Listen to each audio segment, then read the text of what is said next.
네, 안녕하세요. 글로벌 무역 물류 이야기 이제 본격적으로 2주차 수업 시작하도록 하겠습니다.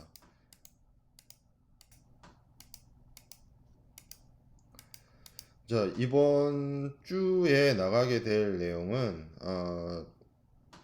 그 무역의 시작, 인류 문명의 태동과 함께 국제 무역이라고 하는 처음부터 국제 무역을 한 건 아니겠죠, 당연히. 인류가 처음에는 자급자족을 하다가 그 어떤 사회 구성원들 어떤 어, 국가라든지 소규모 도시국가 형태였겠지만 초창기에는 어떤 사회 집단 시족 사회나 이런 어떤 부족 사회를 형성을 하면서 그 공동체 내에서의 필요한 물자들을 이제 물물 교환을 하는 형태로 교환 내지 거래를 했을 것이고요.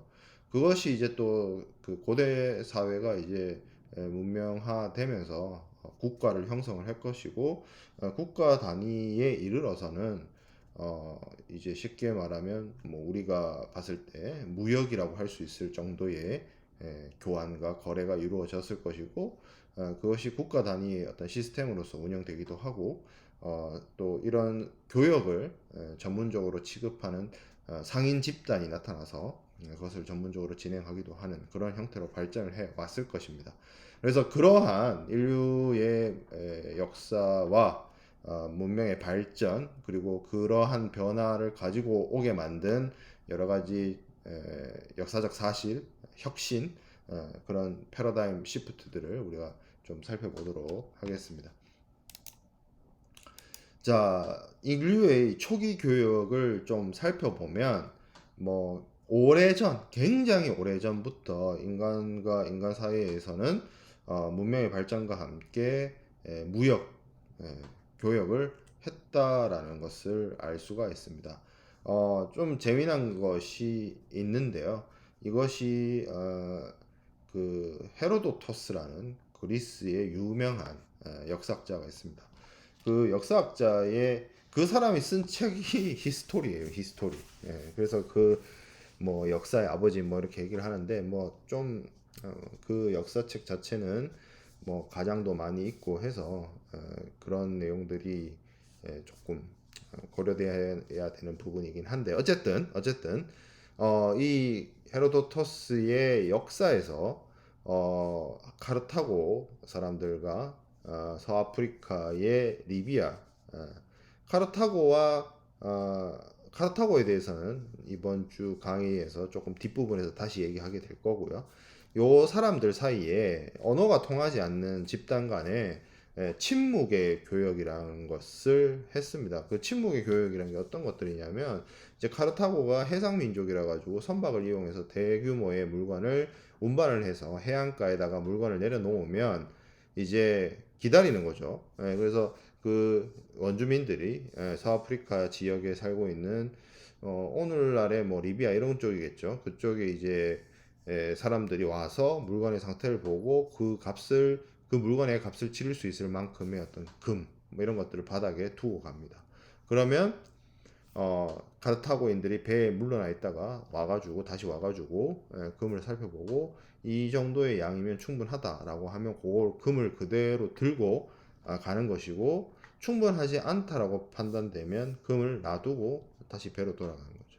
그러면 그 원주민들은 굳이 말로 이 서로 이 어떤 언어로 거래나 이 교섭을 하는 것이 아니라 이제 금을 더 갖다 놓게 되고 그리고 양쪽이 만족하는 수준이 되면 카르타고인들은 금을 가지고 배에 실어서 돌아가는 것이고 그 원주민들은 이제 카르타고인들이 가져다 놓은 귀중한 물건들을 이제 가져가게 되는 그런 방식의 거래였는데 어, 이 거래가 성사되기까지 카르타고인들은 금을 뭐 억지로 가져간다거나 하지 않았고 아프리카 원주민들도 카르타고인들이 금을 가져가기 전까지 먼저 물건을 챙겨가거나 하지 않았다라는 내용을 이 헤로도토스의 역사에서 교역에 대해서 기록을 하고 있습니다. 이런 것들이 이제 일종의 침묵 교역인데 이러한 형태의 초창기 거래의 어떻게 보면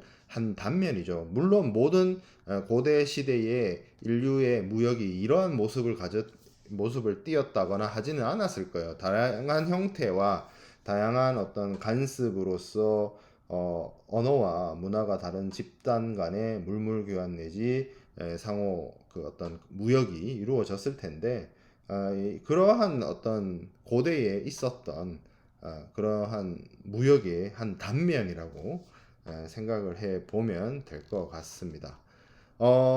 인류는 여기 이 카르타고인들의 이야기, 침묵 교역에서도 살펴볼 수 있는 것처럼 물품을 운반을 먼 곳으로 하기 위해서는 이동 수단이라는 것이 필요로 합니다. 그래서 인류는 그 문명의 태동기에 함께 선박이라는 우리가 알고 있는 이제 배를 이용을 해서 장거리 교역을 했습니다. 처음에 인류가 이 강이나 호수, 바다를 이용해서 교역을 할 때에 만들 수 있었던 선박은 오늘날 같은 선박의 형태가 아니었겠죠. 단순하게 나무 가지나 동물 가죽이나 이런 것들을 이어붙인 아주 초창기의 뗏목 수준의 뭐, 요, 뭐 거의 먼 바다 항해가 어렵거나 배의 형태나 모습을 장기간 유지하기 어려운 단순한 형태로 사용을 했을 거고요. 그런 것들을 이용을 해서 수로에서 낚시를 하거나 아니면 물자를 이동시키는 그런 방식으로 활용을 했을 거라고 생각이 듭니다.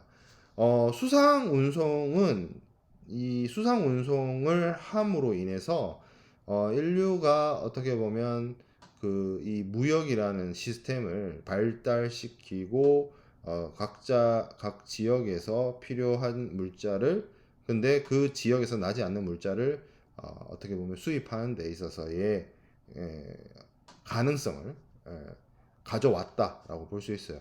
이 수상 운송이 이루어짐으로 인해서 어떻게 보면 무역 오늘날과는 좀 다른 어떤 초기에 무역이 가능했다라는 거죠. 그 이유는 뭐 제가 굳이 강조하지 않더라도 사람이 자기의 손으로 들고 나를 수 있는 무게, 거리와 말 한 마리가 등에 지고 갈 수 있는 짐의 무게와 그리고 선박을 이용해서 하천이나 이런 것들을 이용을 해서 수송을 했을 때의 그 수송량의 차이가 아마 이러한 변화를 가져오게 만들었을 것이라고 생각이 듭니다.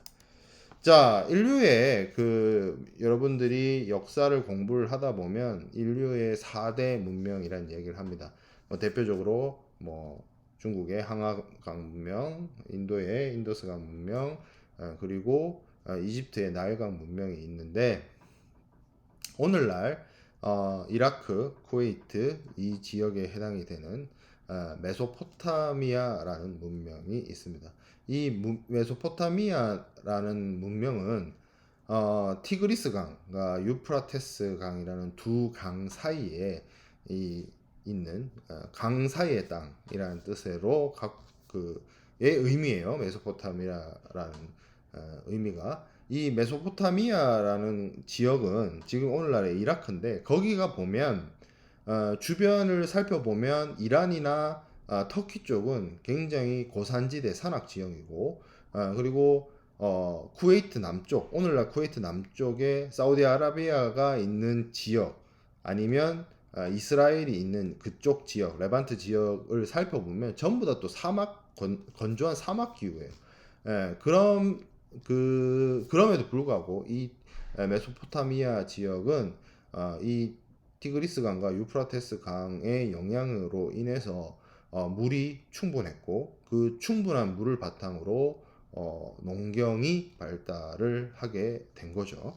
그래서 기원전 3500년 경부터 도시국가 오늘날의 국가라고 하면 수도와 그 지방이 있고 이것을 하나의 국가 체계로서 연결해 가지고 관리를 하는 것이지만 옛날에 이런 고대 시절에는 그러한 국가, 뭐 민족 국가라든지 근현대적인 어떤 국가의 개념이라기보다는 촌락이 성장을 해서 대규모의 인구가 하나의 도시에서 살고 있는 어떤 도시국가, 폴리스 형태의 형태가 먼저 나타나게 됩니다. 그래서 이 메소포타미아 지역에도 여러 개의 도시국가가 생겨나게 되었고, 수메르인, 이 수메르라는 말 자체가 메소포타미아의 남쪽, 그러니까 오늘날 이라크 남부나 저기 쿠웨이트 쪽에 사는 사람을 의미해요. 수메르란 말 자체가 수메르인에 의해서 건설된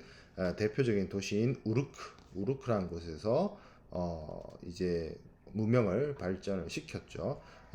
이 문명에서, 이 수메르 문명에서 생산되는 농산물과 이런 것들을 고지대에 있는 금속, 목재와 교환을 했고, 그 교환의 거리나 이런 것들이 점차 증가하게 되었습니다. 그래서 여러분들이 역사를 좀 공부를 해 본 친구들은 뭐 함무라비 법전, 뭐 대표적으로 눈에는 눈, 이에는 이라고 표현되는 함무라비 법전이 이 지역에서, 바빌로니아, 이 수메르 지역에서, 수메르인들이 살고 있는 이 지역에서 만들어지고 했다는 거죠.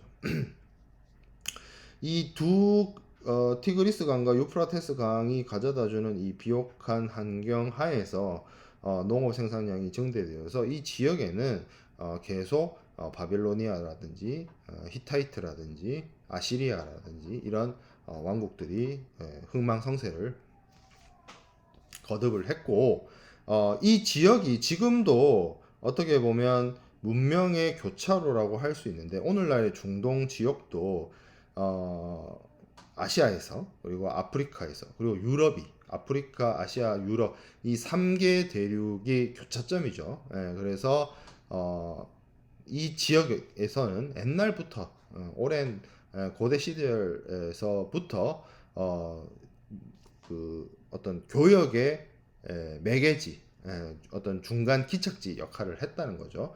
그래서 북쪽에는 흑해나 카스피해, 그리고 동쪽에는 인더스강, 그리고 남쪽으로는 이제 아덴만이나 페르시아만, 그 홍해 이쪽으로 연결이 됐고, 서쪽은 이제 이집트, 이 지역들과 연결이 되었다는 겁니다. 그래서 메소포타미아의 어떤 상인들을 좀 살펴보면 여러 가지 단체를 조직을 하고 공동의 오늘날의 상호협동조합이나 길드 같은 형태를 만들기도 하고, 그 길드의 구성원들한테 어떤 자금 대여라든지 창고 공급이라든지 그런 것들을 했다는 기록들이나 이런 것들을 찾아볼 수 있습니다. 이 메소포타미아 지역의 상인들은 주로 어떤 무역을 했는지를 좀 살펴보면 오늘날 이란 지역에서 생산되는 이 주석을 이 메소포타미아가 생산해내는 곡식이나 이런 것들과 교환을 하고, 이 주석을 오늘날의 터키 지역, 거기를 이제 아나톨리아 고원이라고 하는데, 이 터키 지역의 국가를 건설한 히타이트 쪽에 가져가서 금이나 은이나 구리 이런 것들을 교환하는 일종의 중개무역 역할을 수행을 했다라고 볼 수 있습니다.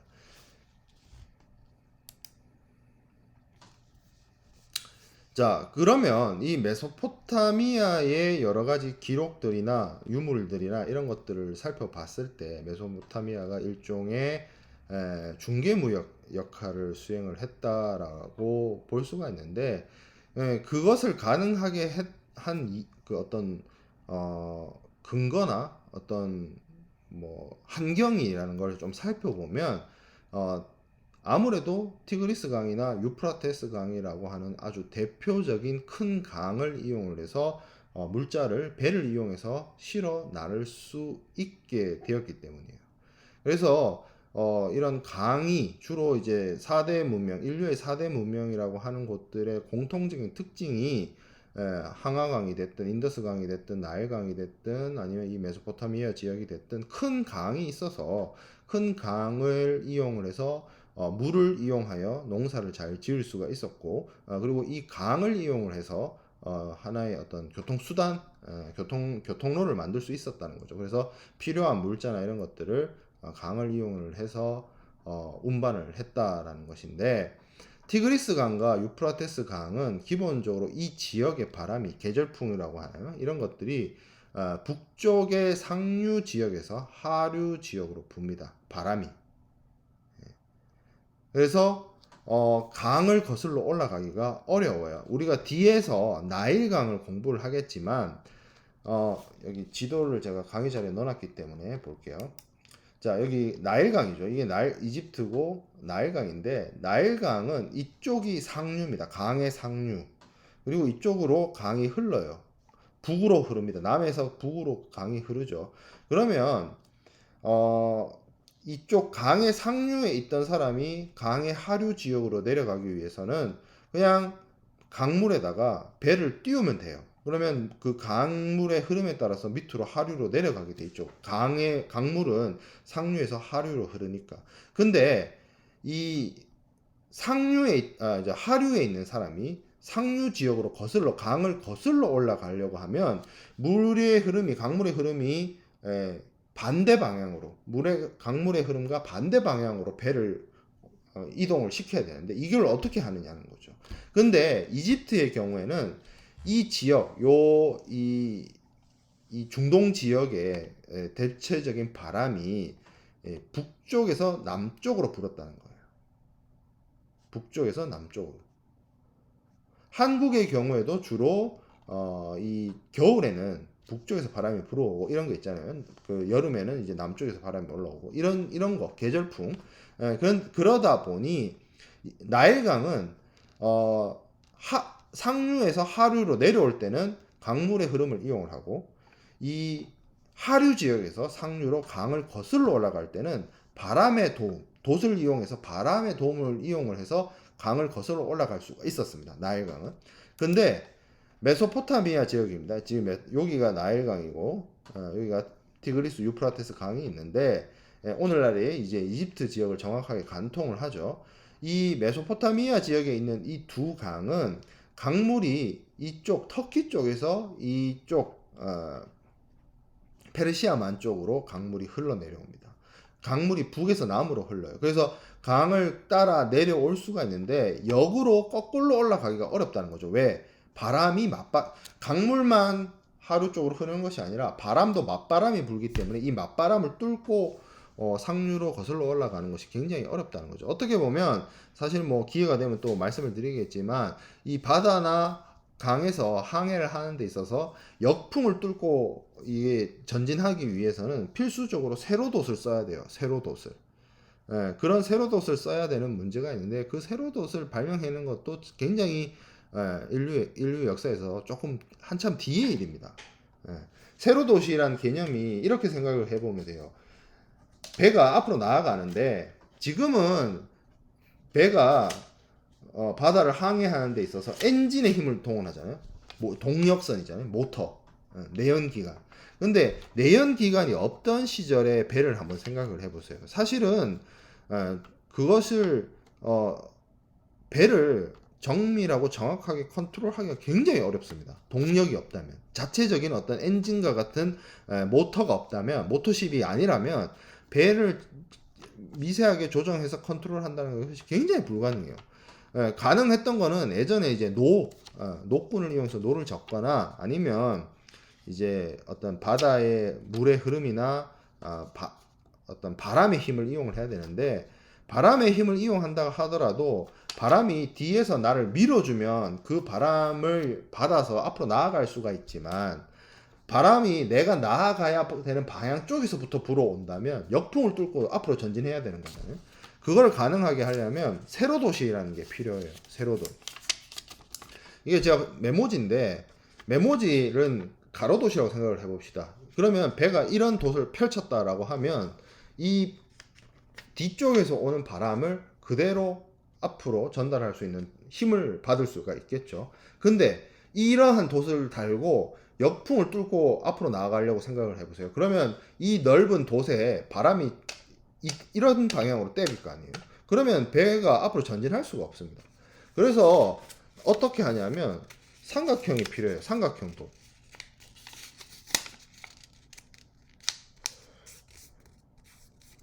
돛의 모양이 이렇게 생겼다고 칩시다. 이런 삼각형으로. 자, 그러면 이렇게 있을 때 역풍이 불어오면 어떻게 하냐면 돛을 이렇게 거꾸로 달아요. 이렇게. 이게 잘 보이나요? 이런 모양으로. 이런 모양으로 만든다고 생각을 해보세요. 그러면 그러니까 이게 저기 조명 때문에 잘 안 보이네. 이런 형태. 삼각형을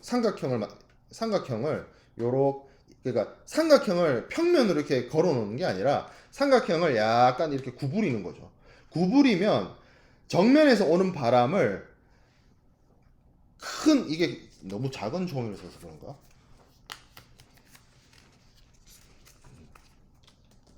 순간 잠시만요.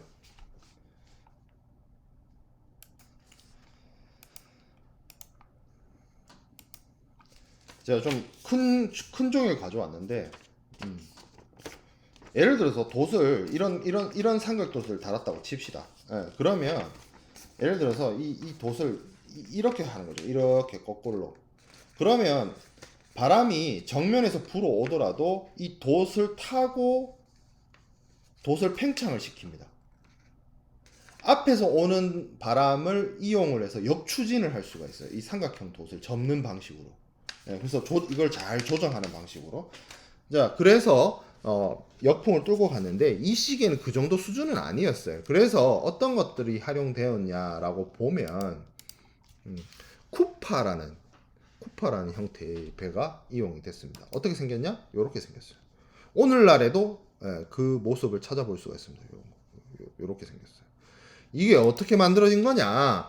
갈대를 무슨 소쿠리 생각해 보면서요. 소쿠리 같은 데다 이렇게 둥글게 항아리 모양으로 만들어 가지고 고기를 이제 나무로 뼈대를 만들고 동물 가죽이나 이런 걸 더 씌워 가지고 물 안 새게. 그래서 상류에서 출발을 할 때 거기에다가 하물을 실어 가지고 이제 강을 따라서 하류로 내려오는 거죠. 그래서 도착을 하면 그 하물을 타고 있는 그 선박에 있는 하물을 판매를 하고, 그리고 배를 만드는 데 사용된 목재나 가죽이나 이런 것도 팝니다.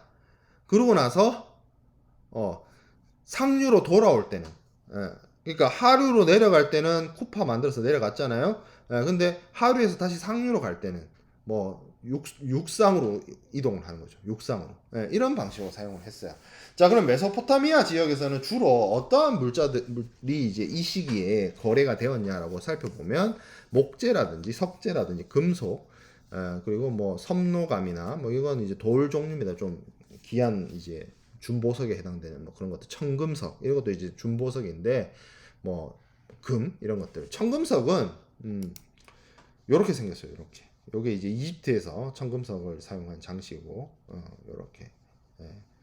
요런 게 이제 청금석인데, 이게 이제 주로 어디가 생산지냐면, 오늘날 아프가니스탄, 그 최근까지 이제 그 전쟁이 있었던, 아프가니스탄 지역에서, 이게 산출이 됩니다. 이게, 쉽게 말해서 여기서 생산된 것이, 여러 지역으로 배분이 돼서 이집트나 여기까지 이제 물품이 흘러 들어갔습니다. 그래서 이집트의 고대 이집트의 왕인 파라오의 어떤 장식이나 이런 데 보면 꼭 파란색이 사용이 돼요. 그래서 그 파란색들이 전부 다 청금석입니다. 청금석을 이용을 해서 그 장식이 이루어졌다. 그러니까 생산지가 아프가니스탄인데, 오늘날 아프가니스탄인데 실제로 이 청금석을 사용한 유물들이 이집트 지역에서 발견이 되었다는 것은 결국 이 메소포타미아 지역을 거쳐서 무역이 이루어졌다는 것을, 그래서 메소포타미아 지역이 일종의 중개무역지였다라는 것을 우리가 추론을 해 볼 수가 있습니다. 그리고 제가 앞서서 이란 지역에서 주석을 수입을 해가지고 오늘날 터키 지역 히타이트 왕국으로 수출을 했다라고 되어 있는데, 보통 우리가 인류 문명 역사에서 여러분들이 석기 시대, 그리고 석기 시대 다음이 청동기 시대, 그리고 청동기 시대 다음이 철기 시대 이렇게 얘기를 하는데 청동을 만들기 위한 재료가 구리와 주석입니다. 근데 이 히타이트라는 이 시기의 고대 왕국에는 청동기 문명이었어요. 근데 청동기 문명인데 히타이트가 위치하고 있던 곳에는 그 청동을 만드는 재료인 주석이 생산되지가 않아요.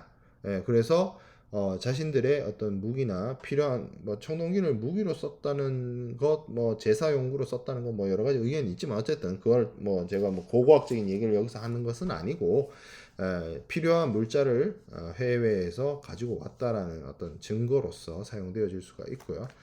뭐 메소포타미아 지역에서 이루어지는 무역을 조금 더 디테일하게 우리가 지역으로서 찾아보면 수메르 지역의 대표적인 어떤 항구 도시라고 할까요? 그런 것이 이제 딜문이라는 곳인데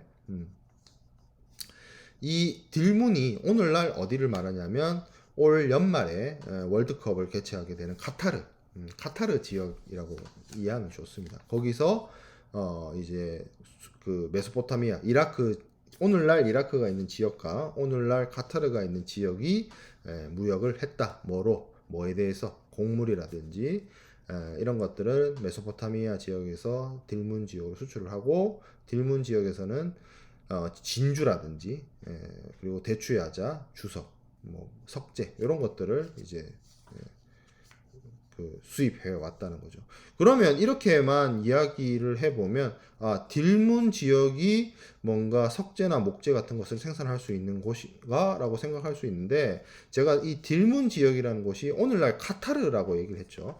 뭐 저는 아직 안 가봤습니다. 카타르라는 곳을 중동을 제가 아직 안 가봐서 근데 이 카타르라는 곳이 오늘날에도 사막이에요. 사막. 뭐 이 시기 그러니까 기원전 3,500년경 3,000년경의 환경이 오늘날 내 환경과는 똑같지는 않겠습니다만 뭐 그렇다고 해서 이 5천여 년 전에 카타르가 뭐 대단히 비옥한 지역이었거나 뭐 농경지였거나 그렇지는 않았을 것 같아요. 뭐냐면 딜문이란 지역, 오늘날 카타르에 해당되는 이 지역도 중개무역 역할을 했다는 겁니다. 어디랑 어디를 오늘날의 오만 지역이라는 오늘날 오만이 존재하는 마간이란 지역에서 생산되는 석재나 구리 이런 것들을 가지고 와서 메소포타미아 지역과 무역을 하는 중개 무역을 하는 그런 역할을 수행을 했다라고 볼 수가 있습니다. 그래서 이 메소포타미아 지역이 인도 지금의 오늘날의 아프가니스탄이나 인도, 파키스탄 그 지역에서부터 페르시아만, 이란 그리고 이라크, 오늘날의 이라크가 있는 지역, 그리고 카타르나 오만이 있는 아라비아 반도 남부, 그리고 더 나아가서 서쪽으로는 이집트, 그리고 오늘날의 터키가 존재하는 소아시아, 아나톨리아 반도 이쪽까지도 이 영향력을 행사를 하는 하나의 무역 네트워크를 아주 오래전, 기원전 3,500년, 3,000년경이라고 한다는 것 자체가 예수님이 태어나시기 전 3,000년을 의미하는 것이기 때문에 오늘날로 치면 약 5,000년 전의 이야기입니다. 약 5,000년 전에 이러한 무역 네트워크를 구축을 했다라는 겁니다. 그래서 이제 아까 제가 말씀드린 카타르가 여기죠. 그리고 여기가 메소포타미아 지역인데 딜문이라는 곳이 여기 있었고 수메르가 여기 있었다는 겁니다. 그리고 아까 마간이라고 하는 것은 여기를 말해요. 그래서 여기서 생산되는 구리나 석재 이런 것들을 일로 옮기고 뭐 그리고 여기서 생산되는 곡물을 이쪽으로 옮기는 그런 어떤 중개무역 역할을 수행을 했다라는 점이죠.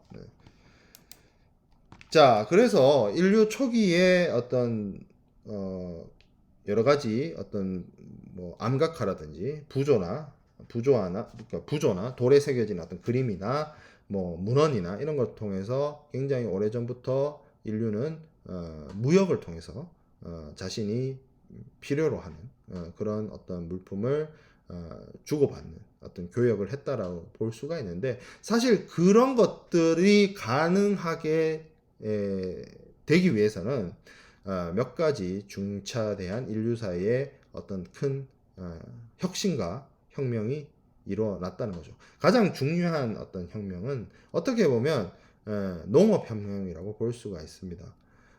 인류는 그 아무래도 야생 상태, 오늘날의 문명을 이룩하기 전 원시인이라고 하죠. 원시인 상태에서는 작은 자기보다 약한 동물을 사냥을 하거나 아니면 집단을 이뤄서 대형 포유류나 이런 것들을 사냥을 통해서 어떤 음식을 이제 그 영양을 이제 보충을 하는 방식을 선택을 했을 것인데, 그것이 아니면 이제 뭐 그 채집이라고 하나요? 뭐 이렇게 자연에서 얻어질 수 있는 여러 가지 물자들을 이제 섭식하는 것으로 했을 것인데, 처음부터 농사를 지은 것은 아니겠죠. 아무래도 뭐 당연히 야생 상태에 있는 보리나 밀이나 조 이런 것들을 먹을 수 있는 식물이었으니까. 그러니까 그것도 오늘날은 우리가 여러분들이 오랜 인류의 어떤 연구와 발명과 이런 걸로 인해서 먹을 수 있는 식물과 먹으면 안 되는 식물이 구분이 되죠. 근데 선사시대 인류에게는 그런 어떤 지식이 전승되기가 어려웠을 것이고, 전승되었다 하더라도 그 시대에 보편적으로 확산되어 있지는 않았을 거기 때문에 철저하게 먹어보고 뭐 먹을 수 있으면 먹는 거고, 먹었는데 죽으면 죽는 거고, 뭐 이런 상황이었겠죠. 그러다 보니 이 먹을 수 있고 먹기에 괜찮은 아마 야생 식물들이 있었을 겁니다. 그런 것들이 이제 오늘날로 치면 야생 상태의 보리나 밀이나 수수, 조 이런 것들이 아마 해당되지 않았을까 보고요. 그것들을 섭취를 하고 아무래도 이제 배설을 하고 이러다 보니 분명히 그 자리에서 먹었던 어떤 야생 식물이 이런 원래 보리, 밀, 조 이런 애들이 이제 1년살이 식물이거든요. 그래서 다시 잘 자란다는 거죠. 그 지역에서. 그래서 얘네들은 먹을만 하네, 맛도 있네 라고 하고, 그리고 잘 자란다 라는 생각이 들면 이거를 한번 자기들이 많이 심어보자, 많이 수확해보자 라고 당연히 생각하게 될 것이고, 그런 것을 실현시키기 위한 노력들이 농업의 시작으로 가지고 갔겠죠. 그리고 어떤 특정한 식물을 집중적으로 수확을 하기 위해서는 농사를 잘 지어야 되고, 그리고 넓은 곳에서 많은 작물을 심고 그것을 수확하기 위해서는 그 식물들을 잘 자라게 만들 수 있는 물이 필요로 하게 되었을 겁니다. 그렇기 때문에 오늘날 이제 여기 앞에서 살펴봤던 메소포타미아 문명처럼 강과 강 사이 이런 곳에서 문명이 시작된 것이라고 볼 수가 있겠죠. 자, 그리고 뭐 제가 앞에서 쿠파와 같은 배를, 고대의 배를 설명을 드렸는데, 무역이 이루어지기 위해서는 당연히 배뿐만 아니라 바퀴가 발명이 되어서 사람이 하나하나씩 짐을 옮기는 것보다 수레에 짐을 싣고 많은 양의 물건을 한 번에 옮길 수 있는 효율성이, 어떻게 보면 물품의 운송, 수송 네트워크를 구축하는 데 역할을 수행을 했겠죠. 그리고 물물 교환을 넘어서서 이제 국가 단위에 있어서는 무역으로 확장이 되었을 텐데, 서로가 서로에게 필요한 물건을 주고받기 위해서는 어떻게 보면 경우에 따라서는 그 중개무역 이런 것들이 형성이 되어서 예를 들어서 아시아 지역, 이란 지역에서 생산되는 주석을 히타이트 지역으로 보낸다든지, 아니면 아프가니스탄에서 볼 수 있는 어떤 청남석을 이집트 지역에서 찾아볼 수 있다든지, 그런 것들을 가능하게 만드는 이 지역의 중개무역들이 이루어지고 행해지고 하게 된 겁니다. 자, 그래서 이 우리가 인류의 초기 무역, 인류의 초기 교역이 어떤 형태를 띠게 되었고, 그것이 가능하게 하기 위해서는 이러한 변화들이 있었다라는 것까지 한번 살펴보았습니다. 수업을 잠깐 끊어 가도록 하겠습니다.